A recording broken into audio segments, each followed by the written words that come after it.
Hello दोस्तों, कैसे हैं आप सभी लोग। चलिए आज हम लोग फिर से औसत पार्ट 2 पर चलते हैं, जो कि हमने कल बताया था कि x की वैल्यू कैसे औसत में प्राप्त करते हैं। और आज हम बताएंगे डबल x, यानी कि अगर क्वेश्चन दिया गया है 4 7 9 3 1 x1 और x2 का औसत 10 है। कितना है? 10 है, ठीक है ना। तो x1 और x2 का मान क्या होगा, मान ज्ञात करना है।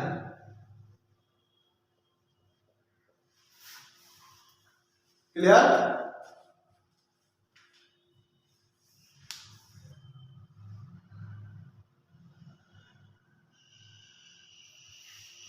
चलिए, तो 4 7 9 3 1 x1 x2 का औसत 10 है, तो x और x2 का मान ज्ञात करो। हमने कल बताया था औसत बराबर क्या होता है, सभी संख्याओं का योग बटे कुल संख्या। क्लियर है? सभी संख्याओं का योग बटे कुल संख्या। देखिए, तो हम लोग इसे सॉल्व करते हैं, तो सभी संख्याओं का यानी कि आपका औसत बराबर सभी संख्याओं का योग अपॉन कुल संख्या, ठीक है ना। सभी संख्याओं का योग बटे क्या होगा, आपका कुल संख्या होगा।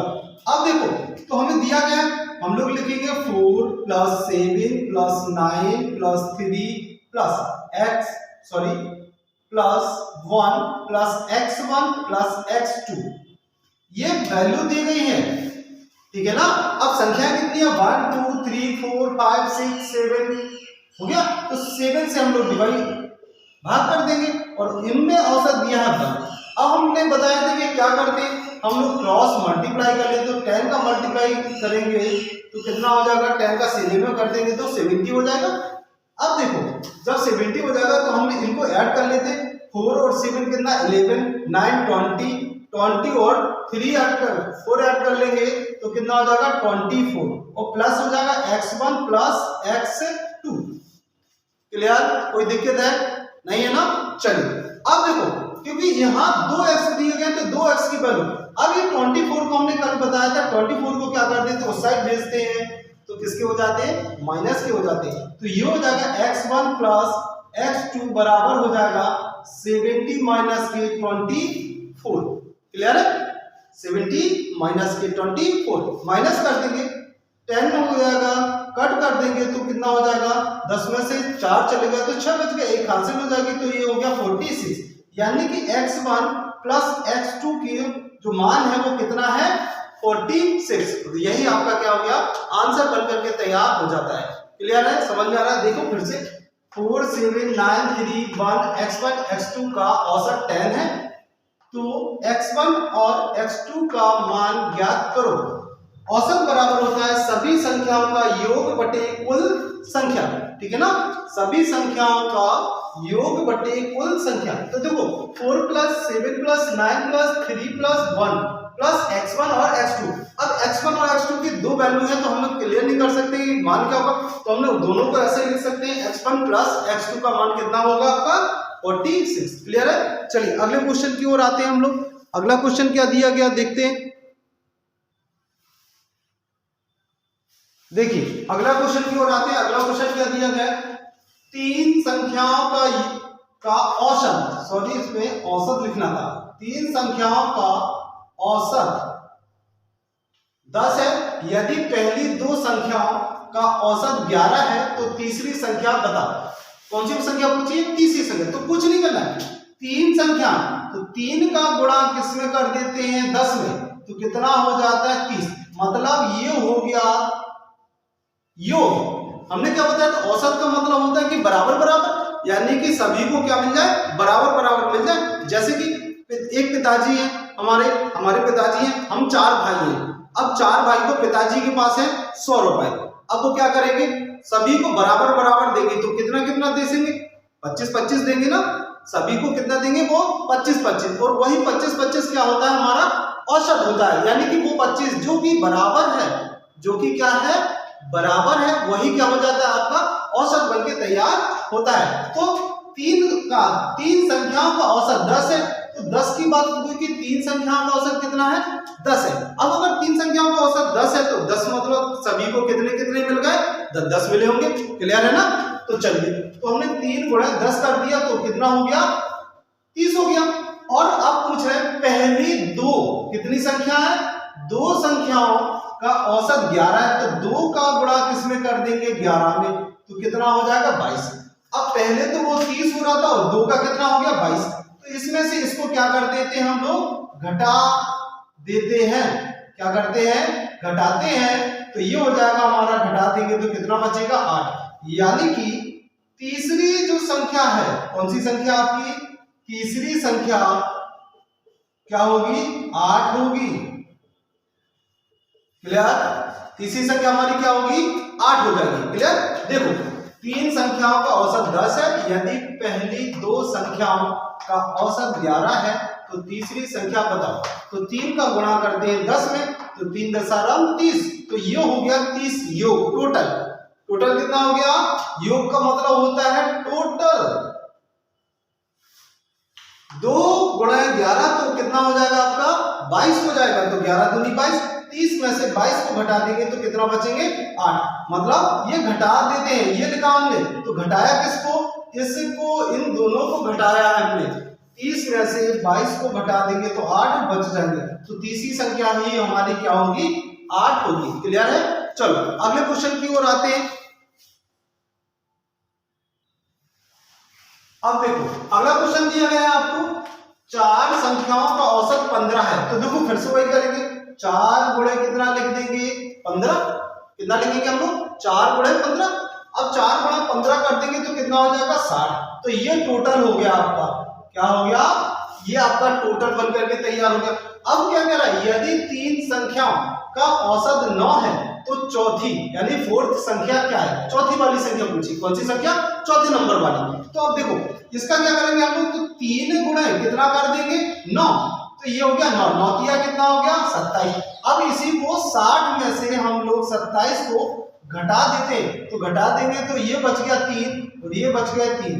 तो ये जो चौथी 4th संख्या जो है वो हमारी कितनी है, 33। क्लियर, समझ में आया क्वेश्चन। चलिए अगला क्वेश्चन की ओर आते हैं। अगला क्वेश्चन क्या दिया गया, अगला देखो अगला क्वेश्चन क्या है, 5 संख्याओं का औसत 20 है, यदि 4 संख्याओं का औसत 10 है, तो 5th यानी कि कौन सी संख्या, 5वीं वाली। कौन सी संख्या, 5वीं वाली संख्या क्या है।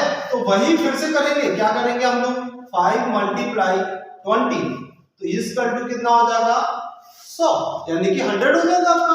अब क्या करेंगे, 4 का दिया और 10 दिया, तो 4 का गुणा कर देंगे 10, तो कितना हो जाएगा आपका 40। अब क्या करेंगे, इसी को घटा देंगे 100 में से, जब 40 को हम घटाते हैं तो कितना बच जाएगा, 60। तो यही हमारी जो संख्या है वो कौन सी है, 5वें नंबर वाली संख्या आपकी प्राप्त हो जाएगी। क्लियर है। देखो सभी को समझ में आ रहा है, सभी लोग वीडियो जरूर देखते हैं लेकिन शेयर नहीं करते। दूसरों को भेजो, ज्यादा से ज्यादा लोगों को भेजो, अपने जो बच्चे हैं, छोटे हैं, दोस्त हैं, भाई है, बहन है, रिश्तेदार है, उनको भेजो, जिससे कि अगर कोई बच्चा नवोदय की तैयारी कर रहा है तो उसको भी ये सारी की सारी चीजें क्या प्राप्त हो जाए। ठीक है ना। तो चलिए अगले क्वेश्चन की ओर चले। देखिए अगला क्वेश्चन दिया गया है, देखो अगला क्वेश्चन क्या है, 5 संख्याओं का औसत 6 है। कितना है, 6 है। उनमें से 3 संख्याओं का औसत 4 है, तो शेष 2 संख्याओं का औसत कितना होगा। अब देखो 5 है, 3 संख्याओं का तो औसत ये दे दिया, तो पूछा गया है शेष 2, यानी कि कौन से 2 नंबर निकालने, 2 संख्या निकालनी है, यानी कि 2 संख्याओं का औसत क्या होगा। क्लियर है। अब देखो 2 संख्याओं कैसे है, तो 5 का औसत कितना दिया, 6, तो इसका हम मल्टीप्लाई कर लेंगे तो कितना हो जाएगा आपका 30 बनकर के तैयार हो जाएगा। फिर दिया गया 3 का दिया कितना 4, तो 3 का गुणा 4 में करेंगे तो 3 12। हमने वही बताया था कि क्या कर लेते हैं, इनको घटा देते हैं। और ये देखो यहाँ 3 5 संख्या है, यहाँ है हमारी 3 संख्या, कितनी है, ये है 5 और ये है 3, तो घटा देंगे तो कितना बचेगा, 2 संख्या। अब देखो जब 2 संख्या, ये हमारी कितनी आ गई, 2 संख्या आ गई, और 2 संख्याओं का योग देखेंगे, घटा देंगे तो कितना बचेगा, 8, एक हासिल हो जाएगी तो कितना 18। अब 2 से हम इसे काट देंगे, क्या कर देंगे, 2 से काट देंगे तो संख्या जो हमें प्राप्त होगी, जो संख्या प्राप्त होगी वो कितनी हो जाएगी, 9। यानी कि वो 2 संख्याओं का जो था वो उनमें से हर किसी को कितना मिला, 9 9 मिला, यानी कि 18 दोनों का योग हो गया। अब जब 18 हो गया तो दोनों का बराबर बराबर बांट देंगे, तो बराबर बराबर कितना कितना 9 9 दे देंगे, तो 2 संख्याओं का योग क्या हो जाएगा आपका, 2 संख्याओं का योग हो गया 18, और 2 से काट देंगे इसे तो आ जाएगा कितना, 9। क्लियर है। चलिए अगले क्वेश्चन की ओर आते हैं। सेम यही क्वेश्चन आपके लिए फिर से एक बार देखिए। अगला क्वेश्चन दिया गया आपको, अगले क्वेश्चन पे देखो, अगले क्वेश्चन में लिखा है 10 संख्याओं का औसत कितना, 10 संख्याओं का औसत 15 है, कितना है, 15 है। उनमें से 5 संख्याओं का औसत 18 है, कितना है, 18 है। तो शेष संख्याओं का औसत, अब शेष कितनी संख्या तो थी 10, और उसने पहले पूछ ली 5 के बारे में, ठीक है ना, 10 संख्या थी तो 5 के बारे में पूछे, तो देखो क्या करेंगे, फिर से वही कि 10 का गुणा किस में कर देते हैं, 15 में, तो कितना हो जाएगा, 150, बिल्कुल सही। अब देखो आगे आते हैं हम लोग, अगला दिया है 5 संख्याओं का औसत, तो 5 का कितना दिया, 18, 18 का गुणा 5 में करेंगे तो कितना होता है, 90। क्लियर, कितना होता है, 90। अब क्या करेंगे, हम घटा देंगे, किसको घटाते हैं, इन संख्याओं को घटाते हैं और इनका योग को घटाते हैं, ठीक है, इन संख्याओं को घटाते हैं और इनका योग को घटाते हैं। तो घटा देंगे तो ये होगी 5 संख्या, ठीक है, और ये हो जाए, बचेंगे हमारे पास कितने, घटा देंगे तो 0, घटा देंगे तो 6 बच गया। अब हम 5 से इसे काट देंगे तो संख्या जो हमें औसत मिलेगा कि उनका शेष का जो औसत है, किसका, शेष का, शेष का जो औसत है, शेष का औसत कितना हो जाएगा, 5 से जब काटेंगे तो कितनी बार कट जाएगा, 12, और ये 12 हमारा क्या हो जाता है, आंसर आ जाता है। क्लियर है, सभी लोगों को समझ में आ रहा होगा, क्लियर है सभी को, ठीक है ना। तो फिर से आपको समझा रहा है कि सभी लोग इस चैनल पर जो नए नए हैं, सभी लोग वीडियो देख रहे हैं, अपने रिश्तेदारों को, दोस्तों को, पड़ोसियों को, सभी को भेजो जो बच्चे नवोदय की तैयारी कर रहे हैं और उनको अगर वो नवोदय की तैयारी नहीं मिल पा रही है तो आप क्या करेंगे कि इस चैनल को सभी को शेयर करेंगे और सभी को बारे में बताएंगे, ठीक है ना। चलिए फिर मिलते हैं नेक्स्ट पार्ट पर, अगले कल की ओर चलते हैं हम लोग।